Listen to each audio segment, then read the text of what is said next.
kawin tuh disunatno wong liya iku sing adoh. Misalnya misanan tuh dianggap masih makruh, khilaful aula. Yang baik itu ya wong adoh. Lah wong adoh pentingnya nanti ada komunitas yang kuat. Ini ku riyen sing masyhur nggih Rasulullah nu nikahi Juwairiyah. Juwairiyah niku imro'atun min Banil Mustalik. Setelah Nabi nikahi Juwairiyah ku sak kawasan Banil Mustalik yang dulu musuhi Nabi langsung seneng Nabi. Perkarane besan, gak pantas tukaran mbek napa? Besan. Makanya orang-orang Banil Mustalik terus memaklumatkan asharu Rasulillah. Jadi banyak sahabat yang ditawan orang Banil Mustalik.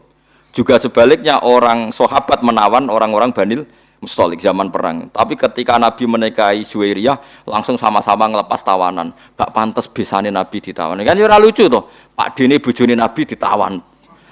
IP-ne akhirnya dicolno asharu napa? Rasulillah. Abu Sufyan niku musuh besare Kanjeng Nabi. Sak urip-uripe musuhi. Anake Abu Sufyan niku mukminah melok hijrah teng Habasyah. Lala teng Habasyah bojone kabundut. Bojone kabundut mbek Raja Habasyi dinikahno Nabi. Waline wali hakim zaman. Abu Sufyan krungu Nabi wis posisi mantune. Ya akhirnya Abu Sufyan taslim. Ashar ku wis besanan. Nggih pun. Besan niku mandi, wis mandi men. Teng daerah kula nu tiyang sebagian kiai ora cocok mbek Muhammadiyah. Niku cocoke ora krana adu visi. Anake dekne kuliah ora bentuk cah Muhammadiyah, damai men. Wis pokoke kena besan wis bar, ceritane napa bar men. Wong keluarga napa? Bisa. Riyen wonten Kiai Jawa Timur malah bisanan mbek Umar Irama kelas. Bisanan mbek itu. Umar Irama ketakok kiai-kiai. Dangdut tesih halal apa haram ya hus menengae. Bisanan mbek sinten? Umar Irama. Tenan niku mboten jaren. Tesih haram to dangdutan hus perkarane ashar menapa? Ashar. Itu disebut faja'alahu nasabau wasir. Mulane besanan itu penting. Nggih pentingnya wow menjadi komunitas. Mulane besanan nek iso beda desa, beda keluarga. Nggih dadi kesunatane nikah iku nek iso iku ora entuk keluarga. Tapi nek wong liya gak prospek nggih monggo nek terpaksa untuk misanan. Nek terpaksa. Ya terpaksa itu misalnya kayak zaman Nabi itu memang enggak ada pilihan Sayyidah Fatimah itu harus nikah sama Sayyidina Ali. Tapi itu ramisanan pas. Misanan ponaan. Kadang ada orang yang bantah, lah Fatimah konto Ali. Sayyidah Fatimah itu binti Muhammad binti Rasulullah bin Abdullah bin Abdul Muthalib. Berarti Fatimah dia abah Rasulullah, dia abah Abdullah, dia abah Abdul Muthalib. Ali itu Ali bin Abu Thalib bin Abdul Muthalib. Jadi Fatimah itu tidak misanan, ponaan misanan. Sayyidina Ali misanan itu dengan Rasulullah bukan dengan Fatimah, paham ya? Lho nggih to, Ali bin Abi Thalib. Muhammad bin Abdullah. Sayyid Abdullah itu kakaknya Abu Thalib. Berarti yang misanan Sayyidina Ali dengan Nabi apa Sayyidina Ali dengan Fatimah? Dengan Nabi, paham ya? Berarti dapat Fatimah itu untuk ponaan apa? Misan.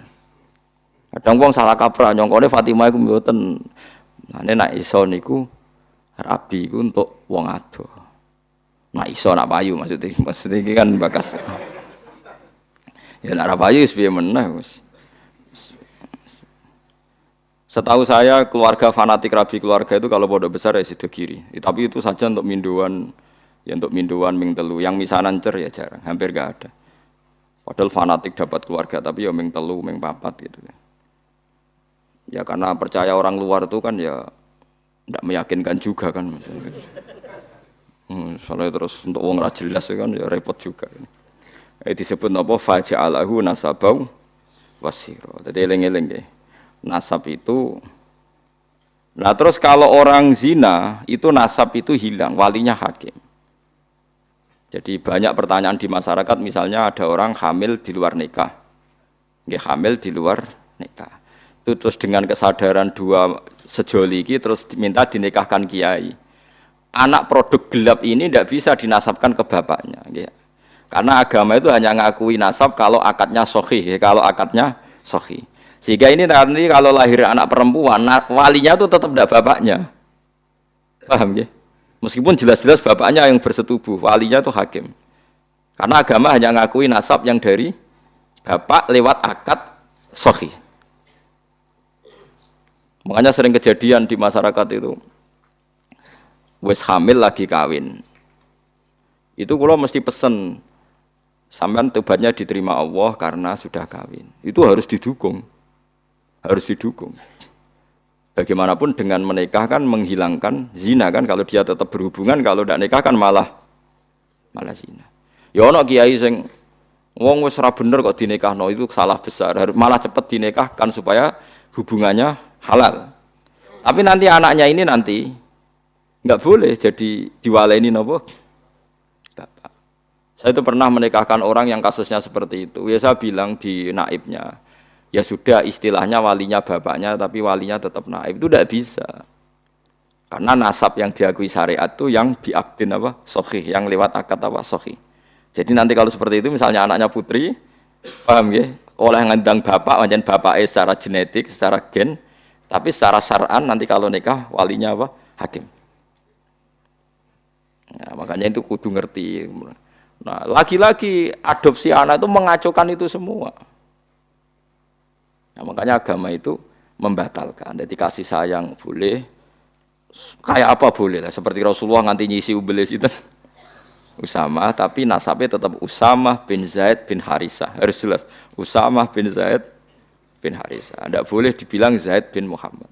Itu disebut apa? Ud'uhum li'abaihim huwa aqsatu intaqwa.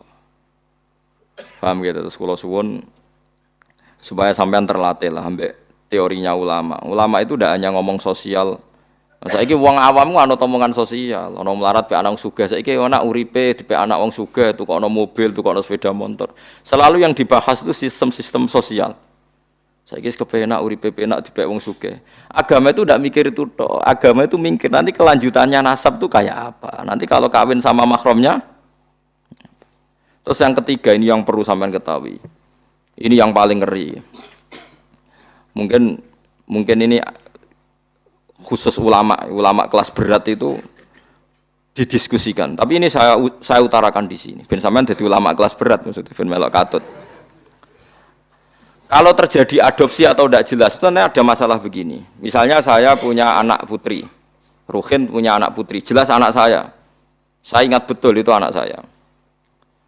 Terus karena Ruhin itu orang yang miskin, terus anaknya itu terlantar. Tapi dia tahu betul kalau anaknya itu hidup di biduan ini. Hidup di biduan ini. Terus Ruhin punya anak lelaki, mau kawin sama perempuan biduan. Enggak jelas. Dia yakin kalau anaknya itu di biduan, tapi tidak tahu yang siapa. Itu ada ulama yang mengatakan, jika jumlah perempuan itu masih bisa dihitung di kawasan itu, maka haram semua perempuan biduan. Karena ditakutkan jangan-jangan yang dinikah itu saudaranya kandung. Mulane kena di anak jogeman hilang. Soale ki anak wedok hilang ning Batam. Kowe jek eling betul nak ilange ning kawasan Pulau Gadung misalnya ning Jakarta ning Pulau Gadung.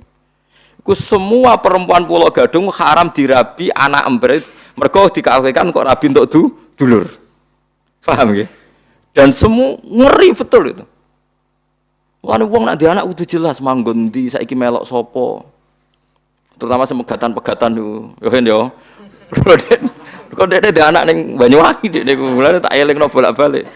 Bejo dia ketemu tak kon nulisi uripe ning ndi.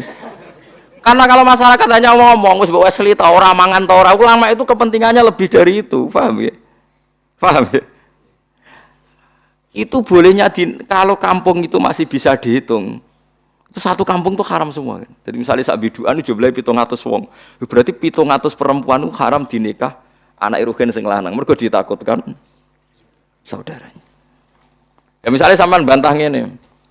Gus, saiki wis modern. Sing dirabi kan jelas. Misalnya anak Pak Rumanto misalnya, atau sing dirabi kan jelas anak Mustafa. Kudu ono seksi tenan anak iku anak Mustafa. Misalnya padha eleke apa padha apane lah dibuktekno anak miripe iku tenanan. Sampai begitu agama ngatur.